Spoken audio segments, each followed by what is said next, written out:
Hello मित्रों, नमस्कार। आज આપણે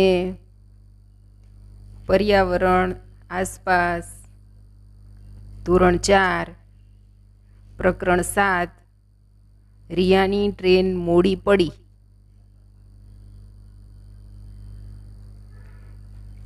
પાઠની સમજણ।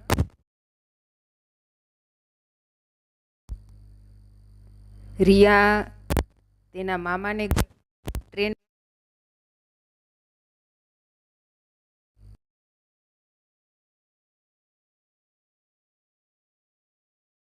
પહોંચવાની છે। રિયાની ટ્રેન સાંજે તેના ગાંધીધામ સ્ટેશને આવે છે। ત્યાંથી રિયા સાંજે ટ્રેનમાં બેઠી છે અને હવે એ આગળ એની મુસાફરી ચાલે છે। એ 29મી મે સવારના 5 વાગે રિયા છે એ જાગી જાય છે। એને ઊંઘ આવતી નથી। થોડીવાર તે તેની બાજુમાં એક બીજી બેનપણી બની જાય છે, તેની સાથે વાતો કરે છે અને ટ્રેનનો અવાજ આવવાથી તેને ઊંઘ આવતી નથી।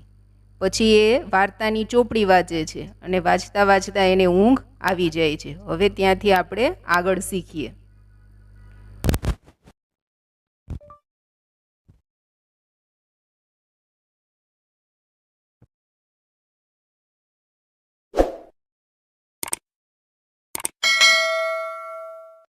ખાતું હતું તેની બાજુમાં એક થાંભલા પર ગોળ પાટિયામાં વડોદરા જંકશન લખેલું હતું। ભાઈ હજી સૂતો હતો। માઇકમાં સૂચના આપવામાં આવી રહી હતી કે વડોદરાથી સુરત, વલસાડ, વાપી, મુંબઈ તરફ જવાવાળી અને આવવાવાળી તમામ ટ્રેનો 2 કલાક મોડી ચાલશે। પપ્પાએ કહ્યું, તમે બ્રશ કરી લો, ત્યાં સુધીમાં હું ચા લઈને આવું। અમે સવારની પ્રાતઃક્રિયાઓ પતાવી। પ્રાતઃક્રિયા એટલે સવારે ઉઠીને બ્રશ કરીએ, મોઢું ધોઈએ, શૌચક્રિયા કરીએ, એ બધી સવારની પ્રાતઃક્રિયાઓ કહેવાય। એટલામાં પપ્પા ચા લઈને આવ્યા અને મમ્મીએ થેપલા, ખાખરા અને બિસ્કિટ નાસ્તા માટે કાઢ્યા। અમે ચા નાસ્તો પતાવ્યો ત્યાં સુધીમાં અજવાળું થઈ ગયું હતું। હજુ ટ્રેનને ઉપડવાની ઘણી વાર હતી। પપ્પાએ કહ્યું કે ચાલો તમને રેલવે સ્ટેશનની સુવિધાઓ બતાવું। હું અને મારો ભાઈ પપ્પા સાથે ટ્રેનમાંથી નીચે ઉતર્યા। પપ્પાએ અમને ટિકિટ બારી, ટિકિટ ચેકરની રૂમ, પ્રતીક્ષા ખંડ, પાર્સલ રૂમ, ટોયલેટ બાથરૂમ, પીવાના પાણીની સુવિધા, ચા નાસ્તાની કેન્ટીન જેવી સુવિધાઓના સ્થળો બતાવ્યા। એક પ્લેટફોર્મ પરથી બીજા પ્લેટફોર્મ પર જવા માટેની સીડીવાળા પુલ ઉપરથી અમે જોયું તો સ્ટેશન ઉપર ઘણી બધી ટ્રેન ઊભેલી જોવા મળી। રેલવેના કર્મચારીઓ પાઇપ વડે ટ્રેનના ડબ્બાઓમાં પાણી ભરતા અને ટ્રેનની સફાઈ કરતા જોવા મળ્યા। કેટલાક સફાઈ કામદારો પાટાની આસપાસની સફાઈ કરતા જોવા મળ્યા। સ્ટેશન પર ફરવામાં સમય ક્યાં પસાર થઈ ગયો તેની ખબર જ ન પડી। મને રેલવેની સુવિધાઓ વિશે ખૂબ જ જાણવા મળ્યું। ખરેખર બહુ જ મજા આવી। મેં કેટલીક સુવિધાઓના ફોટા અને વિડીયો પપ્પાના મોબાઈલમાં લીધા છે। રિયાએ પ્લેટફોર્મ ઉપર જે સુવિધાઓ જોઈ એ બધી એણે એમાં ફોટા મોબાઈલમાં પાડ્યા અને એ સુવિધાઓ શું હતી એ બધી જોઈ અને એ જોવામાં એને ખૂબ જ મજા આવી। હવે નીચે પ્રશ્ન છે, તમે વિચારો કે રિયાની ટ્રેન વડોદરા સ્ટેશનેથી 2 કલાક મોડી કેમ ઉપડી હશે? માઇકમાં એનાઉન્સ કરવામાં આવ્યું હતું કે વલસાડ સુરત વાપી જવાવાળી ટ્રેન 2 કલાક મોડી ચાલશે, પણ કેમ મોડી થઈ હશે? તમને કંઈ અંદાજ છે કે ટ્રેન કેમ મોડી થતી હશે? ચાલો આપણે ચર્ચા કરીએ.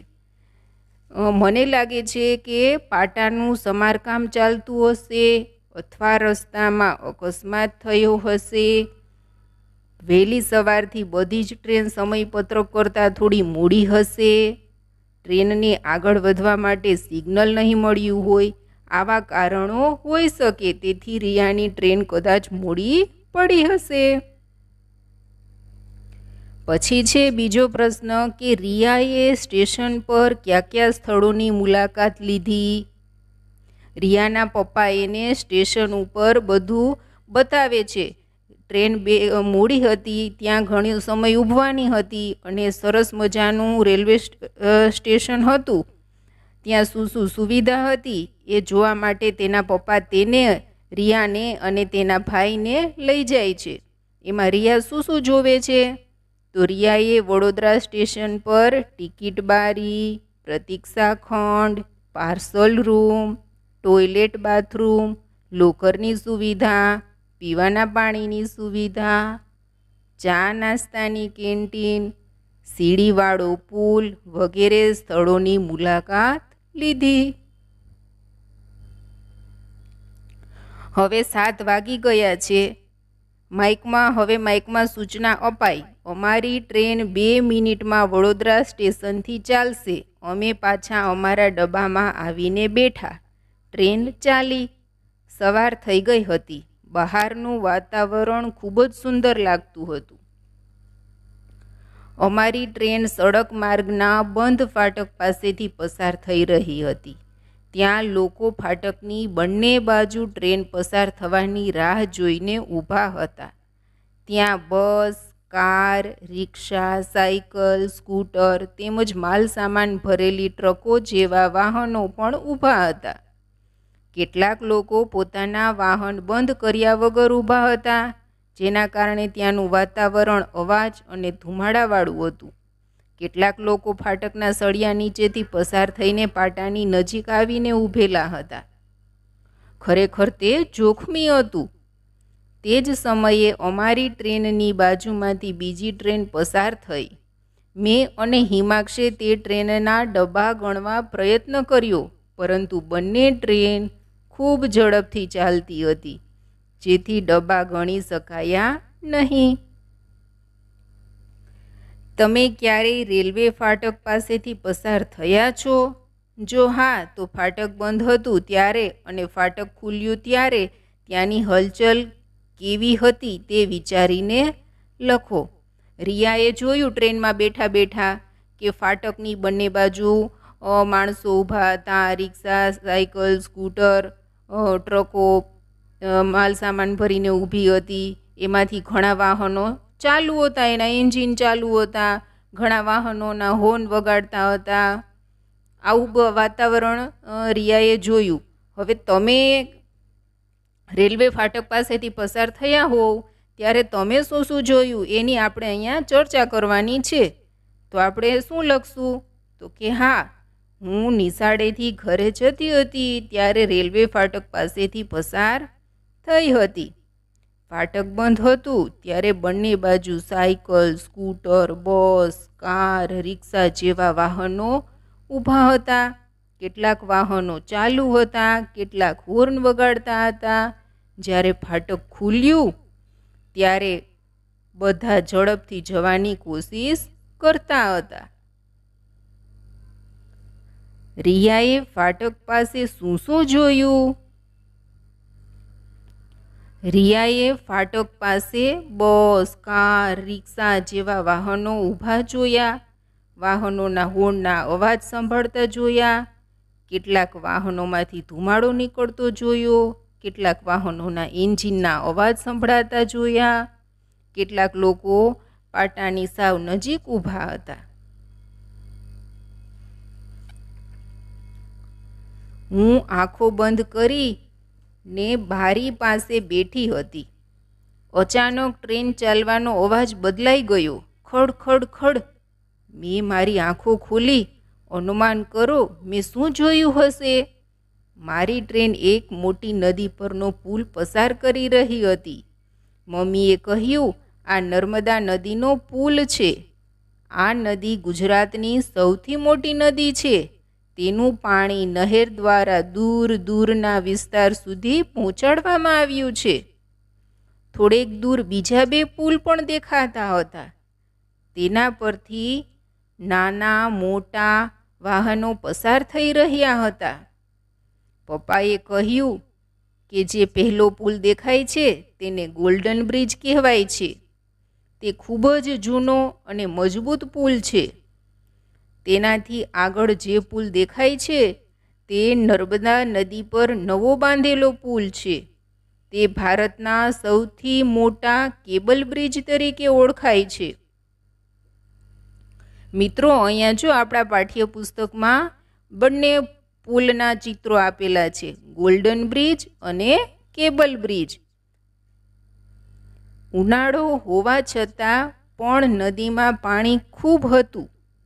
કેટલાક માછીમારો નાવડીમાં માછલા પકડવા ઝાડ પાથરીને બેઠેલા જોવા મળ્યા. પુલ લાંબો હોવાથી આ બધું જોવાની ખૂબ જ મજા આવી. પપ્પાએ કહ્યું કે રાત્રે તમે સૂતા હતા ત્યારે આપણી ટ્રેન સાબરમતી, વાત્રક, મહીસાગર અને વિશ્વામિત્રી જેવી મોટી નદીના પુલ પરથી પસાર થઈ હતી. હવે આગળ સુરત પાસે તાપી નદીનો પુલ આવશે તે જોવાનું ચૂકતા નહીં. બહારના દ્રશ્યો જોવાની ખૂબ જ મજા આવી. નદી કિનારાના વિસ્તારમાં લીલા પાકવાળા ખેતરો જોવા મળ્યા. કેટલાક ખેતરમાં કેળાની ખેતી જોવા મળી. ચારે બાજુ લીલાછમ વૃક્ષો પણ જોવા મળ્યા. પવન પણ ખૂબ ઠંડો આવતો હતો. આવી ઠંડી હવાનો અનુભવ મને ગાંધીધામમાં થયો નથી. અમે બહારનું વાતાવરણ જોવામાં મશગુલ હતા. ત્યાં મમ્મીના મોબાઈલ પર મામાનો ફોન આવ્યો. તે અમને રેલવે સ્ટેશને લેવા આવવાના હતા. માટે મમ્મીએ સમાચાર આપ્યા કે અમારી ટ્રેન 2 કલાક મોડી ચાલે છે. માટે અમે 8:25 કલાકે એટલે કે 8:25 પહોંચવાને બદલે હવે 10:25 કલાકે પહોંચીશું, એટલે 10:25 પહોંચીશું. કારણ કે રિયાની ટ્રેન 2 કલાક મોડી હતી એટલે તેને પહોંચવામાં મોડું થયું છે. મિત્રો, હવે અહીંયા નીચે પણ પ્રશ્ન જવાબ આપેલા છે તેની આપણે ચર્ચા કરવાની છે. એમાં પહેલો પ્રશ્ન છે કે તમે પુલ જોયા છે ક્યાં ક્યાં? તો આપણે આપણા વિસ્તારમાં જ્યાં રહીએ છીએ ત્યાં આપણે પુલ જોયા હોય તેની વાત કરવાની છે. તો તમે પુલ જોયો છે મિત્રો? હા, મેં પુલ જોયો છે. માળિયાથી જૂનાગઢ જતી વખતે ઓજત નદી પરનો લોખંડનો પુલ જોયો છે, જે સૌથી જૂનો પુલ છે. પછીનો પ્રશ્ન છે કે તમારા વિસ્તારમાં કઈ કઈ નદીઓ આવેલી છે? તે નદી પર કઈ કઈ જગ્યાએ પુલ બાંધેલા છે તે વિચારીને લખો. ચાલો આપણા વિસ્તારમાં આપણે આવેલી નદીઓના નામ લખીએ. આપણા વિસ્તારમાં ઓજત, મધુવંતી, કાળવો, વ્રજમી, નોરી, સોનરખ, ઉબેણ જેવી નદીઓ આવેલી છે. વંથલી પાસે ઓજત નદી પર, માળિયા પાસે વ્રજમી નદી પર, કાળવો નદી પર પુલ બાંધેલા છે. પછીનો પ્રશ્ન છે કે નદી પર પુલ કેમ બનાવવા પડે છે તે વિચારીને લખો. ચાલો મિત્રો, જો નદી પર પુલ ના હોય તો શું થાય? કેમ પુલ બનાવવા પડ્યા હશે? કોણ કહેશે? ચાલો તેનો જવાબ લખીએ. નદીની વચ્ચે થઈને લોકો અને વાહનોની અવર જવરનો રસ્તો નીકળતો હોય ત્યારે નદી પર પુલ બનાવવા પડે.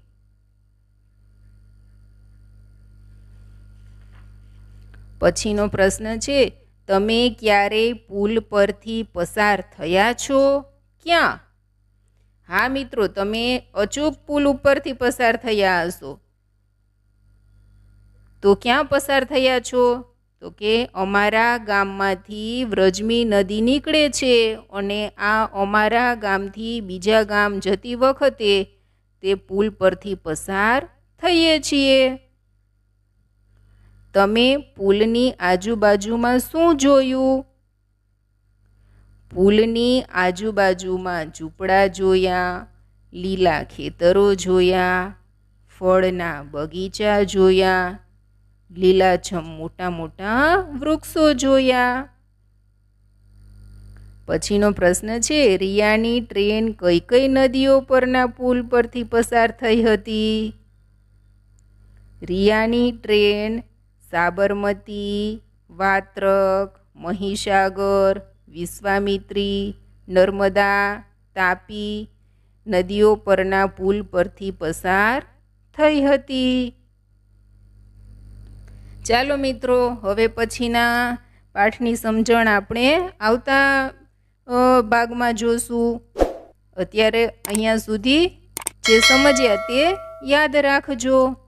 અને શિક્ષક મિત્રો માટે અને માર્ગદર્શક મિત્રો માટે ખાસ સૂચના કે તે નદીઓનો પરિચય કરાવે, સડક માર્ગ, રેલ માર્ગ અને પુલનું મહત્ત્વ સમજાવે, રેલ માર્ગમાં આવતા ડુંગરાળ પ્રદેશો, ટનલ, નદી, તળાવ, સરોવરની માહિતી વિશેષ કરીને મોબાઈલમાંથી અથવા તો ચિત્રો સાથે આપે. અને રેલવે ફાટકના નિયમો, ટ્રાફિકની સલામતી અને ફરજો એ બાબતે પણ ચર્ચા કરે. હવે વધુ મળીશું પછીના ભાગમાં. જો મિત્રો તમને અમારી ચેનલ અને પાઠ ગમ્યા હોય તો અમારી ચેનલને લાઈક, શેર અને સબસ્ક્રાઈબ કરજો. આવજો, ત્યારે ફરી મળશું.